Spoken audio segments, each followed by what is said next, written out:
അസ്സലാമു അലൈക്കും വറഹ്മത്തുള്ളാഹി വബറകാത്ത്. പ്രിയപ്പെട്ട രക്ഷിതാക്കളെ, നമ്മുടെ മക്കൾ പഠിച്ച് നന്നായി ഭാവി വാഗ്ദാനങ്ങളായി മാറണമെന്ന് ആഗ്രഹിക്കാത്ത ഒരു രക്ഷിതാവും ഉണ്ടാവുകയില്ല. എന്നാൽ അതിന് എന്തെല്ലാം ചെയ്യണം, ഭക്ഷണത്തിൽ എന്തെല്ലാം ശ്രദ്ധിക്കണം, എന്തെല്ലാം ദിക്റുകൾ, ഖുർആൻ എന്തെല്ലാമാണ് നമ്മൾ ചൊല്ലേണ്ടത് എന്നൊന്നും അറിയാത്ത പല രക്ഷിതാക്കളുമുണ്ട്. രാവിലെ മദ്രസയിൽ വരുന്ന പല കുട്ടികളും ഒട്ടുവായിട്ടുകൊണ്ട് ക്ഷീണിച്ചിരിക്കുന്ന കാഴ്ച കാണുമ്പോൾ ഉസ്താദിന് തന്നെ ക്ലാസ് എടുക്കാൻ തോന്നില്ല. ഒന്നോ രണ്ടോ കുട്ടികൾ ഓരോ ക്ലാസ്സിലും അങ്ങനെ ഉണ്ടായാൽ ആ ഉസ്താദിന്റെ എനർജി തന്നെ പോകുന്ന ഒരു അവസ്ഥയാണ്. അപ്പൊ ഇത്തരത്തിലുള്ള അവസ്ഥ നമ്മുടെ കുട്ടികൾക്കൊരിക്കലും ഉണ്ടാവാൻ പാടില്ല. തീർച്ചയായിട്ടും നമ്മള് കുട്ടികൾക്ക് ഏതായാലും ഭക്ഷണം കൊടുക്കുക. അങ്ങനെ കൊടുക്കുമ്പോൾ അതിൽ ഓർമ്മ ശക്തിക്കൊക്കെ ഉൾപ്പെടുന്ന ഭക്ഷണങ്ങൾ കൊടുക്കണം. അതിന്റെ സമയത്ത് കൊടുക്കണം.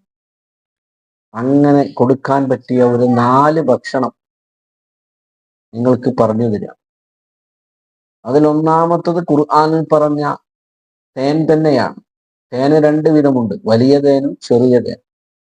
അതിന് നമ്മൾ നോക്കിയിട്ട് ശ്രദ്ധിച്ച് ഉറപ്പ് വരുത്തിയതിനു ശേഷം മാത്രം ചെറുതേൻ വാങ്ങുക. പലതരത്തിലുള്ള തട്ടിപ്പുകളും നടക്കുന്നുണ്ട്. അതിലൊന്നും നമ്മൾ പോയി പെടാൻ പാടില്ല. നല്ല ഒറിജിനൽ ചെറുതേൻ കിട്ടിയാൽ അത് കുട്ടികൾക്ക് മദ്രസയിൽ പോകുമ്പോൾ, സ്കൂളിൽ പോകുമ്പോൾ, വരുമ്പോൾ ഒക്കെ ഓരോ സ്പൂൺ കൊടുത്താൽ അത് ഉപകരിക്കും. നമ്മുടെ കുട്ടികൾ നന്നാകും, അവരുടെ ബ്രെയിൻ വർക്ക് ചെയ്യും, ഗുണമുണ്ടാകും, പഠിച്ചാൽ ഓർമ്മയിൽ നിൽക്കും. അതുപോലെ രണ്ടാമത്തെ ഭക്ഷണം പാലാണ്. പശുവിന്റെ പാല്, ആട്ടിന്റെ പാല്, ഏറ്റവും ഗുണമുള്ള പാല് ആട്ടിൻ പാലാണ് കുട്ടികൾക്ക് കൊടുക്കാൻ പറ്റിയ. കഫക്കെട്ട് ശ്രദ്ധിക്കണം. കഫക്കെട്ട് വരാത്ത രീതിയിൽ അല്പം പാല് അവർക്ക് എല്ലാ ദിവസവും കൊടുത്താൽ ഗുണം ചെയ്യും. അതുപോലെ മറ്റൊരു ഭക്ഷണം മത്സ്യങ്ങളാണ്. മത്തി, അയല തുടങ്ങിയ ചെറു മത്സ്യങ്ങൾ കറി വെച്ച് കൊടുക്കണം. അതാണ് ഉത്തമം. പക്ഷെ കുട്ടികൾക്ക് പൊരിക്കണം. കുട്ടികളായതുകൊണ്ട് അവർക്ക് കൊളസ്ട്രോൾ ഉണ്ടാവില്ല. പൊരിച്ചു കൊടുക്കാം, ഗുണം ചെയ്യും. നമ്മൾ ധാരാളം വെറും കോഴിയും വെറും ഇറച്ചിയും മാത്രമല്ല, അത് ചുരുക്കണം. അത് ചുരുക്കിയിട്ട് എല്ലാ ദിവസവും ഭക്ഷണത്തിൽ മത്സ്യങ്ങൾ, ചെറു മത്സ്യങ്ങൾ ഉൾപ്പെടുത്തണം. മാംസാഹാരങ്ങൾ ആഴ്ചയിൽ 1-2 ദിവസം ആക്കി ചുരുക്കുക. കുട്ടികൾക്ക് കഫക്കെട്ട് വരാൻ, മാംസാഹാരം വർദ്ധിച്ചാൽ കഫക്കെട്ട് വരും. അപ്പൊ അത് ശ്രദ്ധിക്കുക.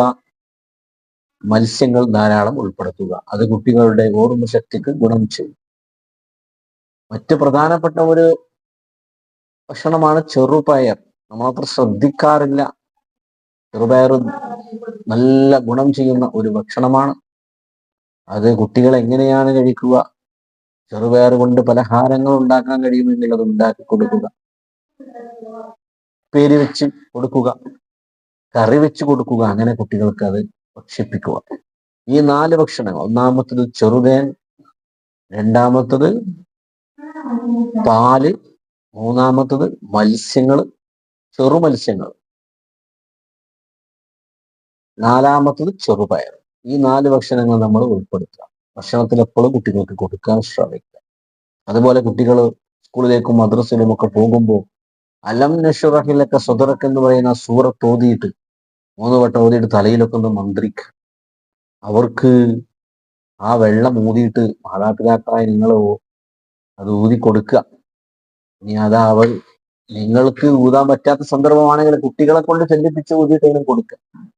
അങ്ങനെ നല്ല രീതിയിൽ നല്ല വർത്തമാനങ്ങൾ പറഞ്ഞു അവരെ ഒരു ചുംബനമൊക്കെ കൊടുത്ത് സ്കൂളിലേക്ക് പറഞ്ഞേക്കുക. സ്കൂൾ വിട്ടു വന്നാൽ അവരെ ഒന്ന് ലാളിക്കുക. കിടക്കാൻ നേരത്ത് അവരോട് നല്ല വർത്തമാനം പറഞ്ഞ് കൊഞ്ചി ഒരു ചുംബനം കൊടുത്ത് അവരെ ഉറക്കുക. എണീക്കുന്ന സമയത്ത് അവരോട് നല്ല രീതിയിൽ അവരെ വിളിച്ചുണർത്തി നല്ല സ്നേഹവർത്തമാനങ്ങൾ പറഞ്ഞ് അവർക്ക് ഒരു ദിവസത്തെ എനർജി നിങ്ങളുടെ സംസാരമാണ്. മാതാപിതാക്കളായ നിങ്ങളുടെ സംസാരമാണ്. അവരുടെ ഒരു ദിവസത്തെ എനർജി എന്ന് നിങ്ങൾ മനസ്സിലാക്കുക. ആ ഒരു ദിവസം തുടങ്ങുമ്പോൾ നിങ്ങളുടെ സംസാരം മോശമായാൽ, പെരുമാറ്റം മോശമായാൽ അത് കുട്ടിയുടെ പഠനത്തെ ബാധിക്കുമെന്ന് നിങ്ങൾ മനസ്സിലാക്കുക. ഈ കാര്യങ്ങൾ പ്രത്യേകം ശ്രദ്ധിക്കുക. അല്ലാഹു സുബ്ഹാനഹു വ തആല നമ്മുടെ മക്കളെ സ്വാലിഹീങ്ങളിൽ ഉൾപ്പെടുത്തട്ടെ. അവർക്ക് പഠിക്കാനുള്ള ബുദ്ധി അല്ലാഹു പ്രദാനം ചെയ്യട്ടെ. വാഖിറു ദഅവാനാ അൽഹംദുലില്ലാഹി റബ്ബിൽ ആലമീൻ. അസ്സലാമു അലൈക്കും വറഹ്മത്തുള്ളാഹി.